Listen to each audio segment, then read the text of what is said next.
Hello, magandang araw. This is Danny Pantalion again ng Team Extreme International. So, paliwanag ko lang dito kung paano nagwo-work yung ating solution para sa main table. Ito yung tinatawag nating prelim to main table solution. Okay? So, ito rin yung ginagawang solution ngayon ng maraming leaders and maganda naman yung mga feedback dahil nagkakaroon ng activity sa mga table na natenga o yung mga mababagal. Nagkakaroon naman ng movement. Okay? Hindi siya totally stagnant o hindi na gumagalaw. So, nung naunawaan ko to, naisip ko din, why not? Kung nagwo-work sa kanila, then pwedeng mag-work sa atin. Okay? Basta gawin lang natin ang tama. Kasi karamihan ng gumagawa nito ngayon, especially yung mga naunang nag-start sa preliminary table, hindi nila nauunawaan ng mabuti.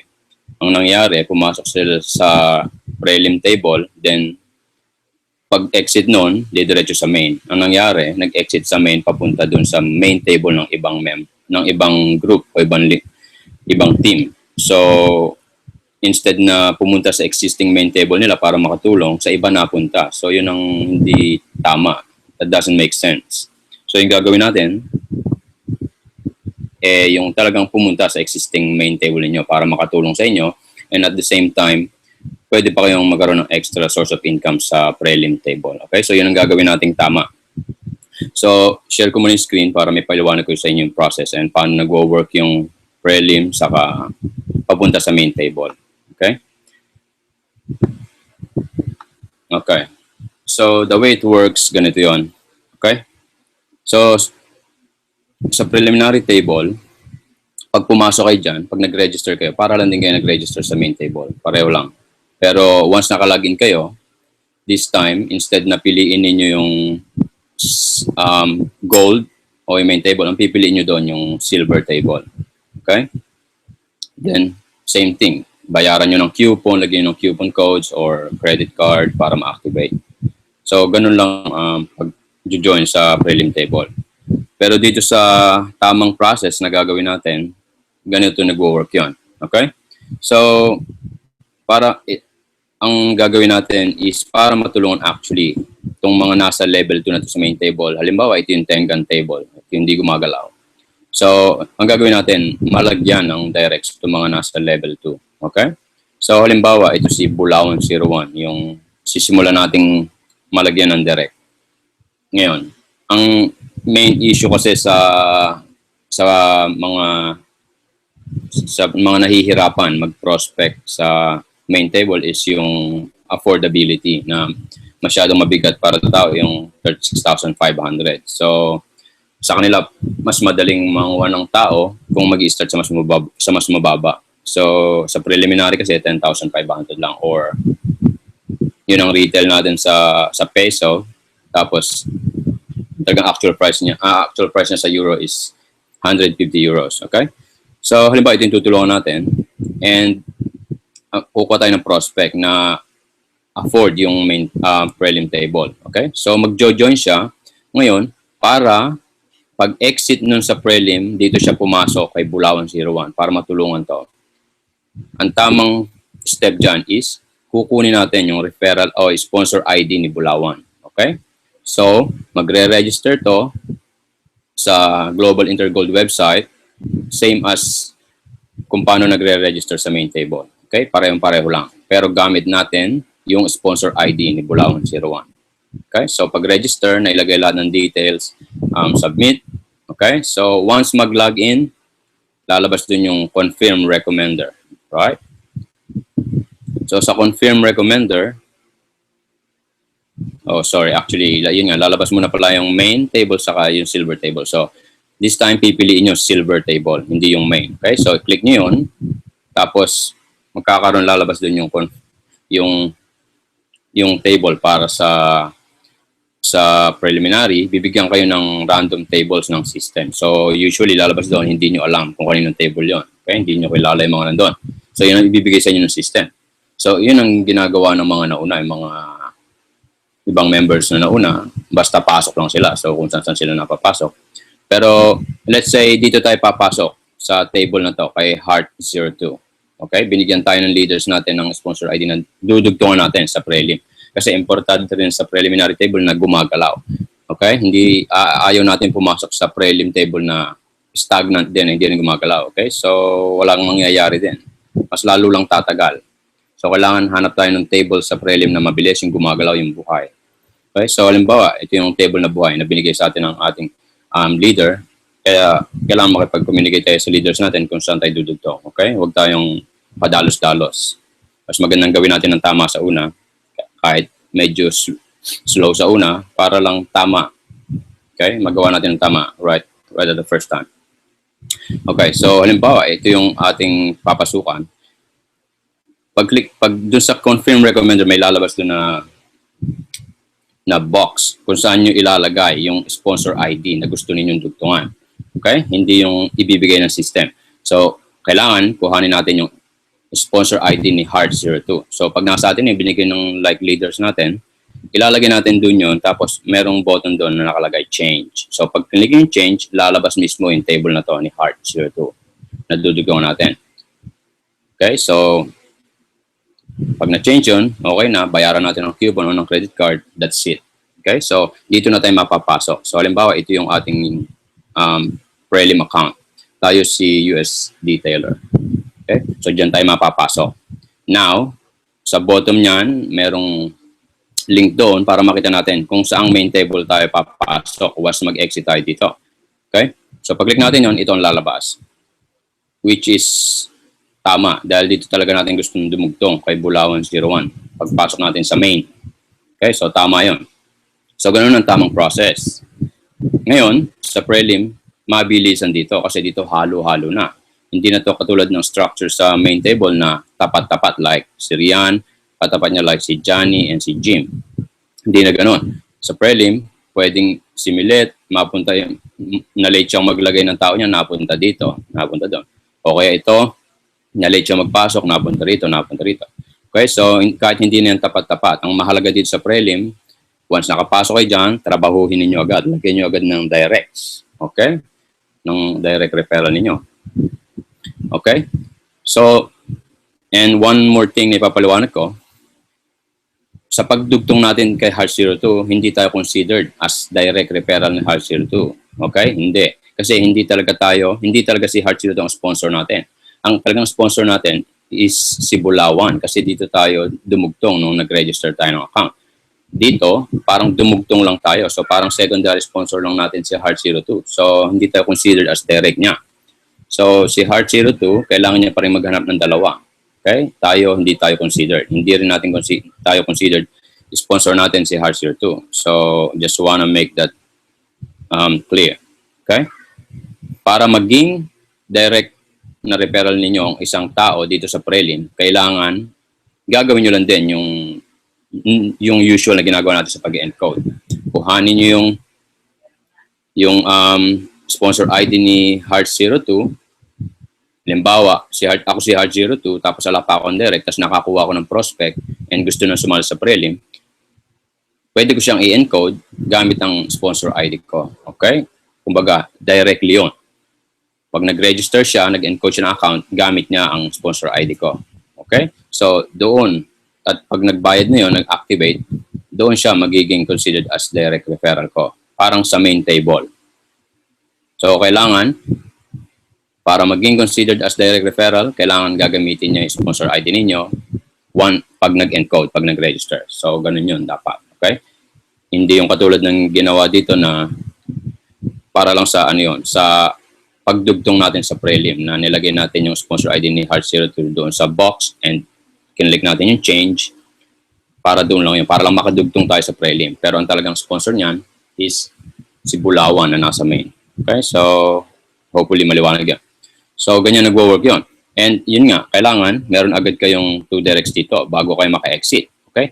So, ang kagandahan sa prelim, kahit nasa level 4 na kayo, at doon pa lang kayo nakapaglagay ng 2 directs ninyo, hindi mababawasan ang kita ninyo. Hindi katulad sa main table na nababawasan na kaya lang mabubuo yan, kailangan nasa level 2 kayo. Makapaglagay na kayo ng 2 directs, doon buo ang kita ninyong 3,500 euros. Pero at pag bumaba na kayo sa level 4, doon pa lang kayo nakapaglagay, bawas na ang kita ninyo. Okay? So sa prelim, kahit nasang level kayo dyan, kahit nasa level 4 na kayo, pa-exit na kayo at doon pa kayo nakapaghabol ng 2 directs ninyo, buo pa rin yan. Okay? So, tatandaan nyo yun. Kaya gawin niyo yung best niyo para makapaglagay agad kayo ng 2 directs. Okay, so pag nag-exit kayo dito, may settings dyan sa prelim na papasok kayo sa Goldex program. Kailangan naka-check yon para dumiretso kayo dito. Kasi kung hindi naka-check yun, tapos nag-exit kayo dito ng may reward or ng may 2 directs, uulit lang kayo sa prelim para mangyari prelim to prelim. At hindi yun ang gusto natin mangyari. Hindi yun ang purpose nitong solution na to. Okay? So, kailangan naka-check yon para dumiretso kayo dito. And once dumiretso kayo dito, yung prelim table nyo parang patay na yun. Wala na yun. Mababali, wala na yun. Which is tama rin dahil yun talaga yung goal natin dito. Na makatulong sa main table ng mga stagnant, yung mga hindi gumagalaw. Okay? So now, kung kayo naman ang i-exit na wala pa rin kayong nakuwang tao o direct ninyo, ibabalik lang yung puhunan. Okay? So, huwag kayo matakot. Pero ang pangit lang doon, disadvantage lang doon, nasayang yung panahon. Okay? So, yung tatandaan ninyo, instead na pag-exit nyo dyan, makakapasok na kayo sa main, pag-exit ninyo dito na wala kayong directs, hindi papasok yung sa main, babalik lang. Balik ang puhunan. Okay? So, yun ang pagkakaiba ng pag-exit dito ng walang directs sa may directs. Okay? So now, hopefully, maliwanag na sa inyo kung paano nag-work yung prelim to main table na gagawin nating solution. Now, ipapakita ko yung simple idea na binigay ni Brother Dennis. I think makakatulong sa pagpapabilis ng galaw ng prelim natin. Kasi gusto ko makapag-start tayo ng preliminary table na yung sa atin, yung gumagalaw ng mabilis. Okay? Kasi maraming matutulungan pag yung prelim natin is mabilis. Once i-apply itong strategy na to, makakatulong to. Kasi habang bumibilis ang preliminary table, ang galawan dito, of course, mabilis din yung pasukan ng tao dito. So, win-win para sa lahat. So, ipakita ko lang sa inyo yung sinasabi niyang solution sa akin. Okay. So, let's say, so ang strategy niya rito is para dun sa mga taong handa o kaya agad magpasok ng 3 accounts sa prelim. Okay? Tandaan nyo, 3 accounts. Okay? So, ganito yung nag-work. Bakit 3 accounts? So, ito yung table. Halimbawa, si Jen 1, si Jen 2. Halimbawa, ako si Jen. Ito yung accounts ko, 3. Okay? So, yan agad ang ilalatag ko dyan sa prelim. So, sabi rito, kung meron leaders na willing gumawa ng maglabas ng 3 accounts, sila munang papasukan natin bago yung mag-solo. So, explain natin dito why.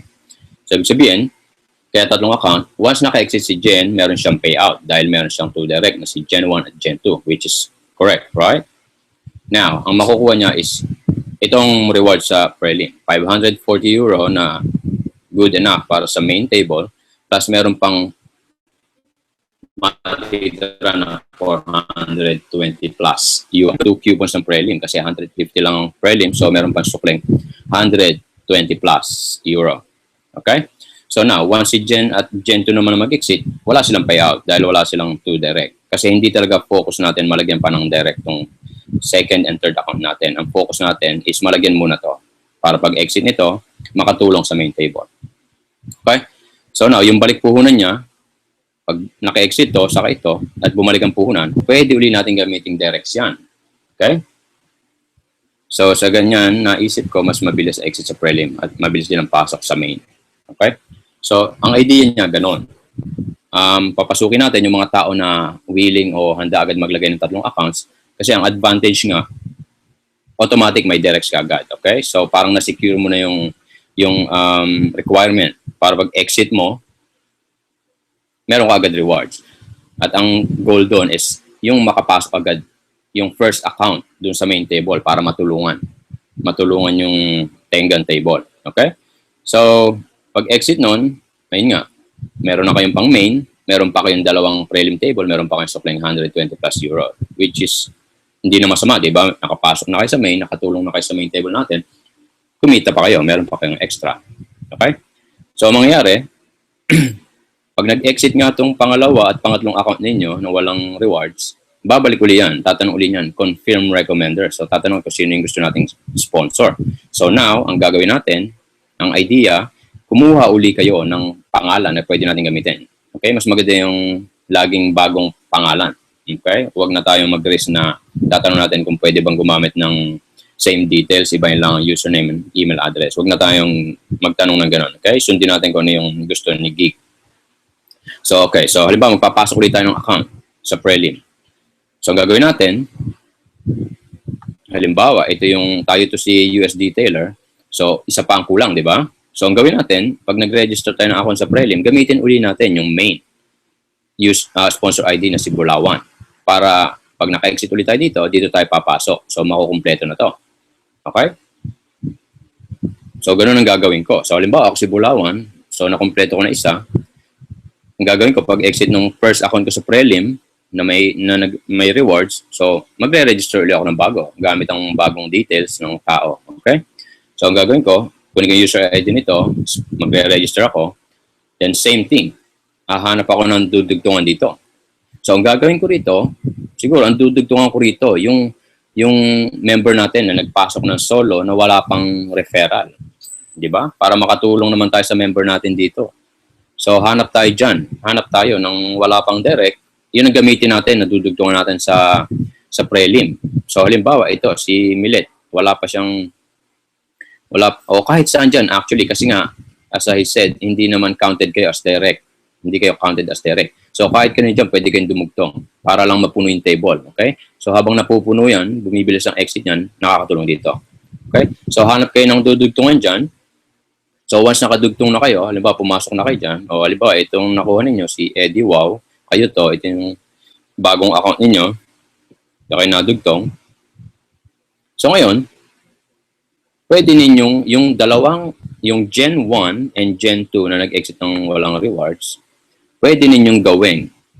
Okay? Pwede ninyong gawin na sponsor si Eddie Wow ngayon. Diba?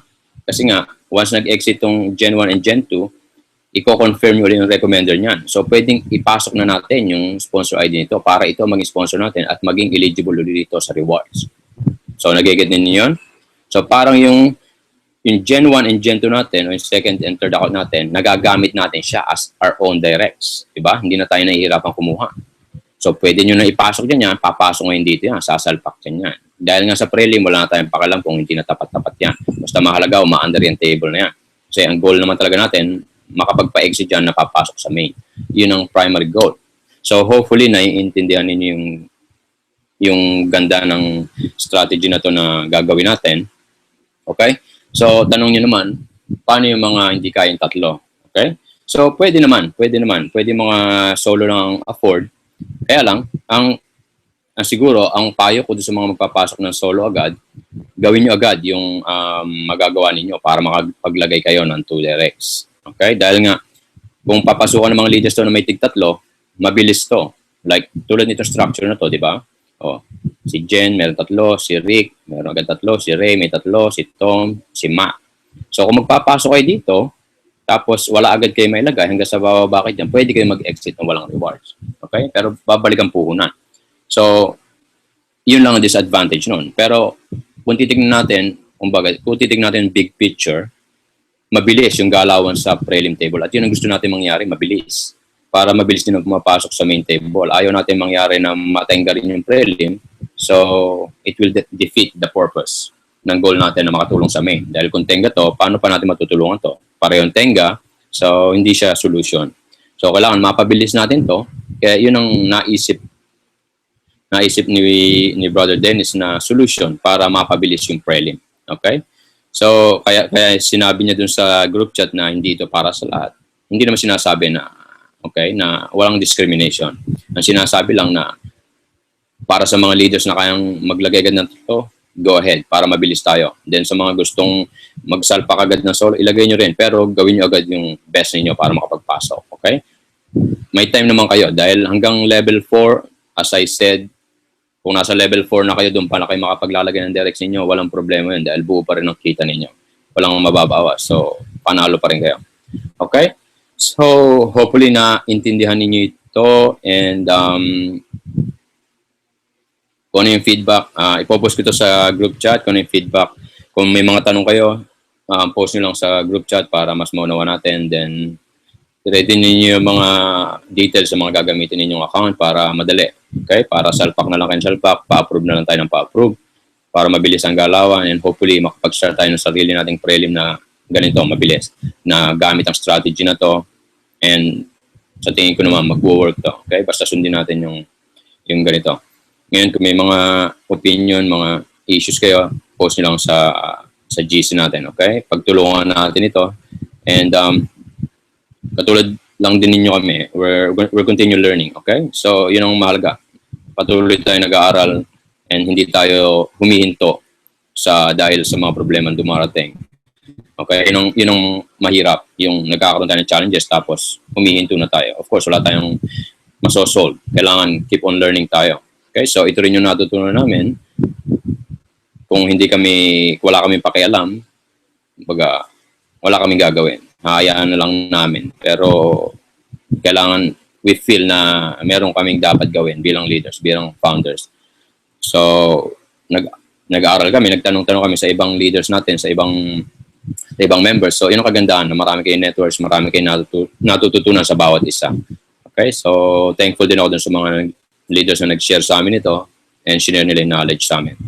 Na knowledge na concrete kasi ginagawa na nila ito. Okay? So, hindi yung sabi lang opinion lang. Okay? So, yun ang mahalaga. So, hopefully, naunawaan ninyo ito. Pag may mga tanong kayo, as I said, post nyo lang sa group chat.